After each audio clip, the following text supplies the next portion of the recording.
আজকের গুরুত্বপূর্ণ জাতীয় এবং আঞ্চলিক সংবাদে আপনাদের সবাইকে জানাই স্বাগতম। সংবাদের শুরুতেই জানিয়ে দেব সংবাদ শিরোনাম।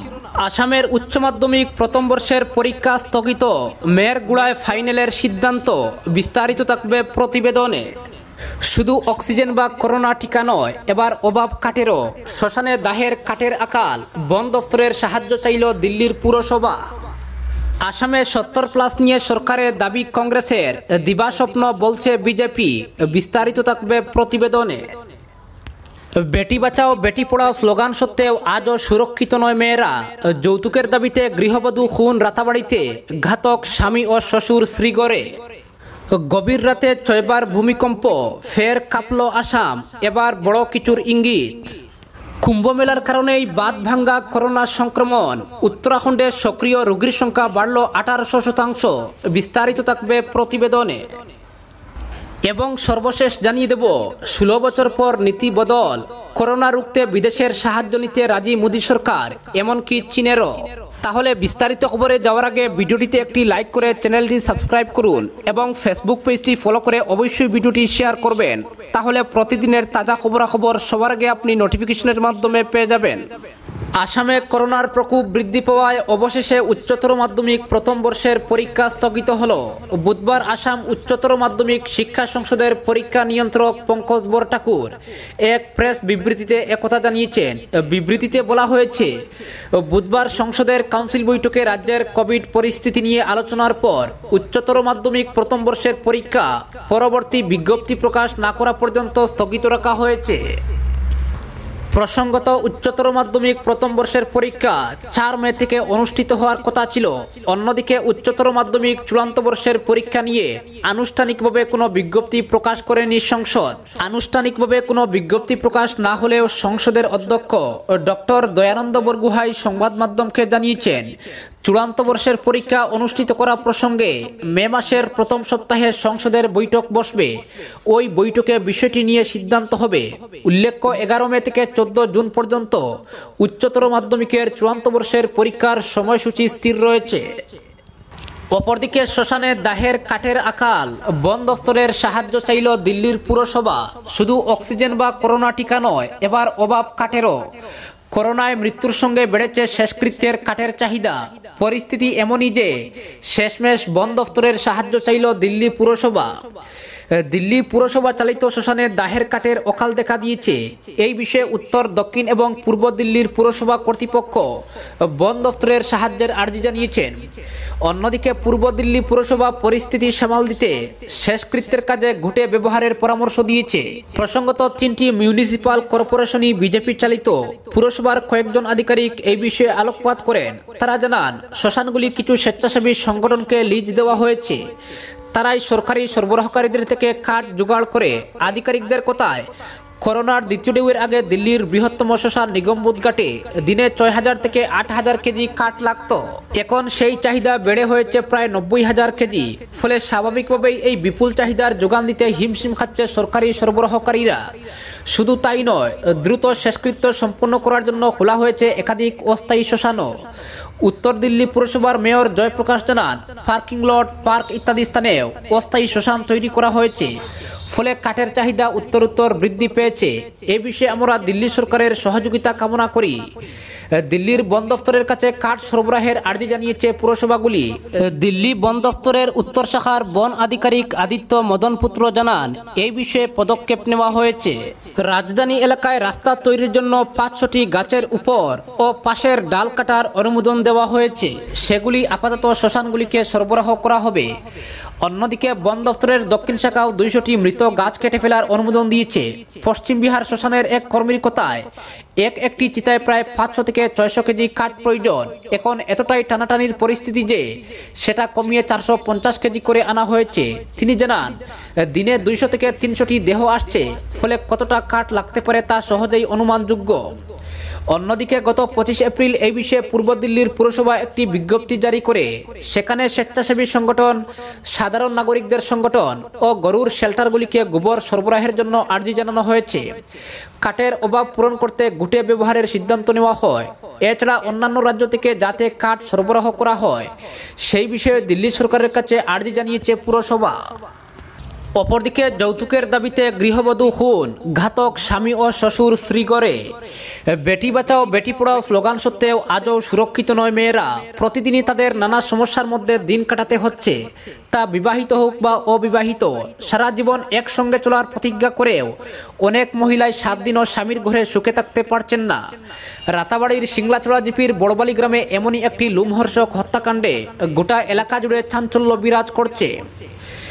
করিমগঞ্জের রাতাবাড়ি থানায় নিহত গৃহবধূর মা গৌরী রায়ের রুজু করা মামলার বয়ান অনুযায়ী 8 মাস আগে তার মেয়ের সিংলাচড়া জিপির বড়বালি গ্রামের প্রবঞ্জন রায় শর্মার ছেলে গিরিধারী শর্মার সাথে বিয়ে হয়। বিয়ের 1-2 মাস পর থেকেই স্বামী যৌতুকের দাবিতে স্ত্রীকে নানাভাবে নির্যাতন শুরু করে বলে অভিযোগ। মাঝে মাঝে মেয়েটি ফোনে তার মাকে জানাতো, কিন্তু মা মেয়েকে বুঝিয়ে সুঝিয়ে স্বামীর ঘরে থাকার কথা বলতেন। কিন্তু স্বামীর নির্যাতন দিন দিন বেড়েই চলছিল। 26 এপ্রিল সকালে মেয়ের শ্বশুরবাড়ির লোকেরা জানায় সেদিন ভোর 4টায় মেয়েটি মারা গিয়েছে। খবর পেয়ে মেয়ের মা তার আত্মীয় স্বজন নিয়ে ছুটে যান মেয়ের বাড়িতে। তিনি মেয়েকে দেখতে চাইলে মেয়ের শ্বশুরবাড়ির লোকেরা জানায় তার অন্তিম সংস্কার হয়ে গেছে।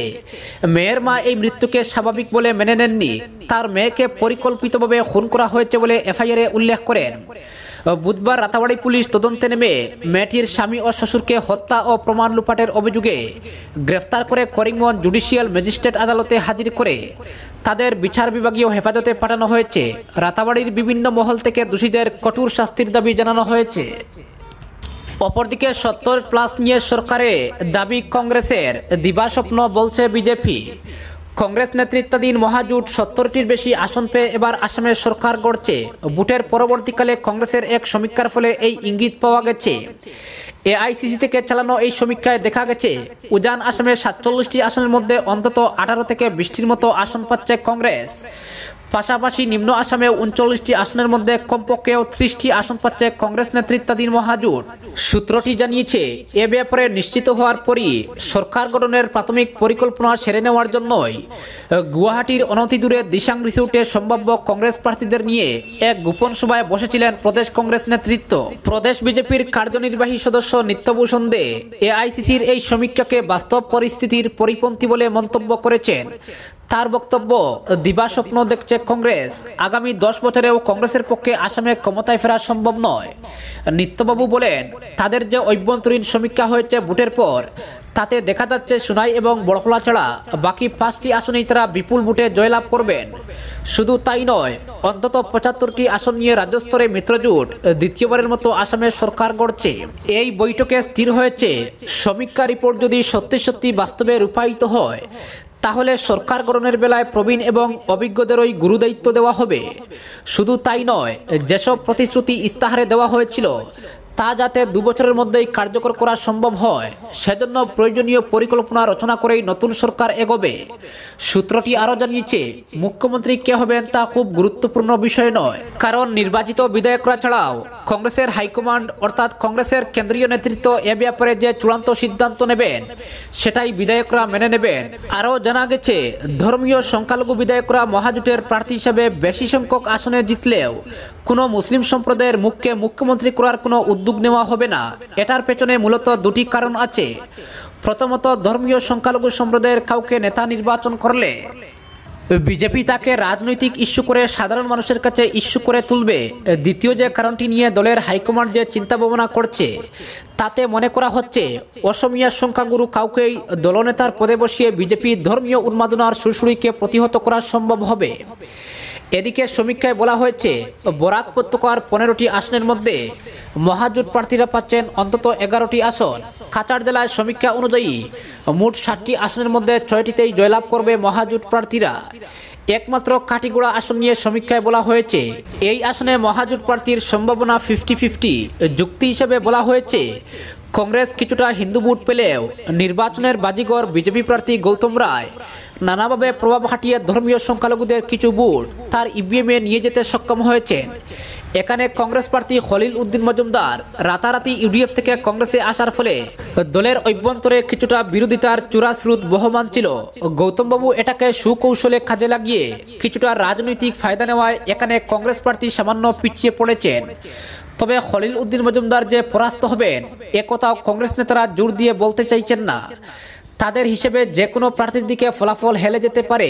একইভাবে করিমগঞ্জে মহাজোটের দখলে যাবে 3 থেকে 4টি আসন। সব মিলিয়ে বরাকে এবার মহাজোট প্রার্থীদেরই হবে জয় জয়কার, এমনটাই দাবি কংগ্রেসের। তবে রাজনৈতিক পর্যবেক্ষকরা এআইসিসির সমীক্ষাকে উড়িয়ে না দিলেও তারা বলছেন এবার মহাজোটের আসন বাড়বে। আর সঙ্গী হিসাবে যদি হাগ্রামা মহিলারীর সমর্থন কংগ্রেস সংগ্রহ করতে পারে তাহলে সরকার গঠনের ব্যাপারেও সামান্য হলেও অ্যাডভান্টেজ অবস্থায় রয়েছে মহাজোট। কিন্তু তার পাল্টা যুক্তি হচ্ছে এই যে রাজ্যের দ্বিতীয় প্রভাবশালী মন্ত্রী হিমন্ত বিশ্ব শর্মা সম্প্রতি বিপিএফ সুপ্রিমো হাগ্রামা মহিলারীর সঙ্গে যোগাযোগ রাখছেন বলে বিভিন্ন মহল থেকে খবর চাউর হচ্ছে। এই পরিস্থিতিতে হাগ্রামা যদি শেষ মুহূর্তে মহাজোট ছেড়ে যদি মিত্রজোটে আশ্রয় নেন, অবশ্যই শর্ত সাপেক্ষে, তাহলে রাজ্য রাজনীতিতে নতুন সমীকরণ উড়িয়ে দেওয়া যায় না। অপরদিকে কুম্ভ মেলার কারণেই বাঁধভাঙ্গা করোনা সংক্রমণ, উত্তরাখণ্ডে সক্রিয় রোগীর সংখ্যা বাড়ল 1800%। মঙ্গলবার কুম্ভে শেষ শাহী স্নানের পরেই হরিদ্বারে কারফিউ জারি করেছে উত্তরাখণ্ড সরকার, কিন্তু তারপরেও কমছে না উদ্বেগ। হরিদ্বারের জেলাশাসক ইতিমধ্যেই জানিয়েছেন হরিদ্বার, রুরকি, লাক্সার এবং ভগবানপুরে জারি থাকবে কারফিউ। এদিকে কুম্ভ মেলাকে কেন্দ্র করে হরিদ্বার সহ গোটা উত্তরাখণ্ডে শিখে উঠে করোনা বিধি। এদিকে পরিসংখ্যান বলছে গত 25 দিনে উত্তরাখণ্ডে সক্রিয় রোগীর সংখ্যা বেড়েছে প্রায় 1800%। মার্চের 31 তারিখ থেকে এপ্রিলের 24 তারিখের মধ্যে এই ব্যাপক সংক্রমণ বৃদ্ধি হয়েছে বলে জানাচ্ছে রাজ্যের স্বাস্থ্য মন্ত্রক। পরিসংখ্যান বলছে 31 মার্চ পর্যন্ত ভারতের এই পার্বত্য রাজ্যে করোনায় সক্রিয় রোগীর সংখ্যা ছিল 1863, কিন্তু 1 এপ্রিল থেকে কুম্ভ মেলা শুরুর পর থেকে ধীরে ধীরে পরিস্থিতির অবনতি হতে শুরু করে। পরবর্তীতে 24 এপ্রিল পর্যন্ত সক্রিয় রোগীর সংখ্যা দাঁড়ায় 33,330। সরকারি পরিসংখ্যান বলছে শাহী স্নান উপলক্ষে 12 এপ্রিল হরিদ্বারে প্রায় 35 লক্ষের বেশি মানুষের জমায়েত হয়। এপ্রিলের 14 তারিখ পর্যন্ত যা ছিল 13.51 লক্ষ, আর তাতেই এই বড়সড় বিপর্যয় বলে মনে করছে ওয়াকিবহাল মহল। এদিকে প্রতি 12 বছর অন্তর কুম্ভ মেলা হলেও এবারে তা হয় 10 বছরের ব্যবধানে। অন্যদিকে এই বছর এমন এক অসাধারণ পরিস্থিতির মধ্যে মেলার আয়োজন হয় যখন গোটা বিশ্বের মধ্যে মোট করোনা আক্রান্তের সংখ্যার বিচারে দ্বিতীয় স্থানে রয়েছে ভারত। তাই মেলার প্রাসঙ্গিকতা নিয়ে শুরু থেকেই বিভিন্ন প্রশ্ন উঠতে শুরু করে। এদিকে করোনা পরিস্থিতির মোকাবিলায় হরিদ্বারের সমস্ত ঘাটে কঠোরভাবে কোভিড বিধি পালনের জন্য নির্দেশিকা জারি করা হলেও বারবার অভিযোগ উঠে যে সেই বিধি মানা হয়নি। অপরদিকে দেশে করোনা সংক্রমণ লাফিয়ে বাড়ছে। এদিকে হাসপাতালে শয্যা, অক্সিজেন, ওষুধের চরম আকাল। এই পরিস্থিতিতে নীতি বদল করল ভারত, তাও 16 বছর পর। বিদেশি রাষ্ট্র থেকে সাহায্য নিতে রাজি হলো কেন্দ্র। এমনকি চীনের থেকেও ওষুধ, অক্সিজেন উৎপাদক নিতে সমস্যা নেই বলে জানানো হয়েছে। তবে পাকিস্তান থেকে সাহায্য নেওয়ার ক্ষেত্রে এখনও সিদ্ধান্ত নেয়নি কেন্দ্র। শুধু কেন্দ্র নয়, চাইলে রাজ্যের সরকারও বিদেশি রাষ্ট্র, বিদেশি সংস্থা বা সংগঠন থেকে করোনা মোকাবিলার জন্য অক্সিজেন উৎপাদক, ভেন্টিলেটর, ওষুধের মতো সাহায্য নিতে পারবে। এক্ষেত্রে কেন্দ্র মাথা গোলাবে না বলে জানিয়ে দিয়েছে। এখন পর্যন্ত ভারতকে সাহায্য করেছে America, Russia, Britain, France, Germany, Belgium, Bhutan, Ireland, Sweden, Belgium, Romania, Luxembourg, Saudi Arab, Singapore, Hong Kong, Thailand, Finland, Switzerland, Australia, Norway, Italy, Portugal, Arab আমিরশাহী। 1991 সালে উত্তরকাশীতে ভূমিকম্প, 1993 সালে লাতুরে ভূমিকম্প, 2001 সালে গুজরাটে ভূমিকম্প, 2002 সালে বাংলায় সাইক্লোন, 2004 সালে বিহারে বন্যা। এই সময় ভারত বিদেশি রাষ্ট্রের সাহায্য নিয়েছিল। 2004 সালে ইউপিএ ক্ষমতায় এসে বিদেশ থেকে সাহায্য নেওয়া বন্ধ করে দেয়। প্রধানমন্ত্রী মনমোহন সিং জানিয়ে দেন, আমরা মনে করি নিজেরাই সমস্যার সমাধান করতে পারবো এবং যদি প্রয়োজন হয় তবেই সাহায্য নেব। তারপর 2004 সালে সুনামি, 2005 সালে কাশ্মীরে ভূমিকম্প, 2013 সালে উত্তরাখণ্ডের বন্যার মতো বড় বিপর্যয়েও ভারত বিদেশি সাহায্য নেয়নি। এই বিদেশি সাহায্যের বিষয়ে নীতি যে বদলাবে সেই ইঙ্গিত গত বছরই দিয়েছিল মোদী সরকার। পিএম কেয়ারস ফান্ডের জন্য বৈদেশিক অনুদান স্বাগত জানিয়েছিলেন প্রধানমন্ত্রী, যদিও এখন সেই নীতি বদলের কথা অস্বীকার করেছে কেন্দ্র। সূত্রের তরফে জানানো হয়েছে, কোনো বিদেশি রাষ্ট্রের অনুদান বা সাহায্য চায়নি ভারত। কোনো দেশ যদি উপহার হিসাবে কিছু দিতে চায়, আমরা কৃতজ্ঞতার সঙ্গে গ্রহণ করব। সূত্রের তরফে এও বলা হয়েছে, ভারত 80টি দেশকে 6.5 কোটি টাকার ডোজ ওষুধ পাঠিয়েছে। তার পরিবর্তে এসব উপহার হিসাবে পাঠাচ্ছে সেসব দেশ। অপরদিকে ফের কাঁপল আসাম। বুধবার সকালের পর গভীর রাতে 6 বার ভূমিকম্প হলো আসামে।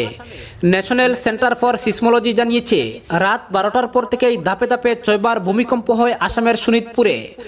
প্রথম তরঙ্গটি শোণিতপুরের ভূপৃষ্ঠে ধাক্কা মারে রাত 12টা বেজে 24 মিনিটে। রিখটার স্কেলে মাত্রা ছিল 2.6।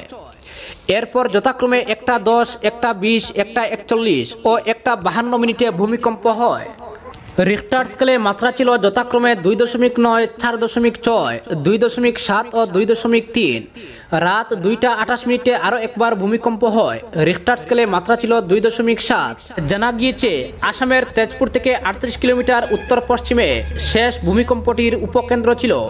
ভূপৃষ্ঠ থেকে প্রায় 11 কিলোমিটার অন্তরে ধাক্কা মারে প্রথম তরঙ্গ। বুধবার সকাল 7:53 নাগাদ ভূমিকম্পে আসাম সহ উত্তর পূর্ব ভারতের একাংশ কেঁপে উঠে।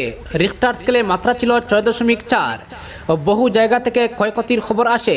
ন্যাশনাল সেন্টার ফর সিসমোলজির মতে, আসামের ওই এলাকা অতি ভূমিকম্প প্রবণ অঞ্চলের মধ্যে পড়ে। ভারী ভারতীয় টেকটনিক প্লেটের উপরে ইউরেশিয়ান প্লেট রয়েছে। উভয়ের অভিসারী সংঘর্ষের ফলে এতবার ভূমিকম্প হয়। আগামী দিনে বড়সড় ভূকম্পনের আশঙ্কা একেবারে উড়িয়েও দিচ্ছেন না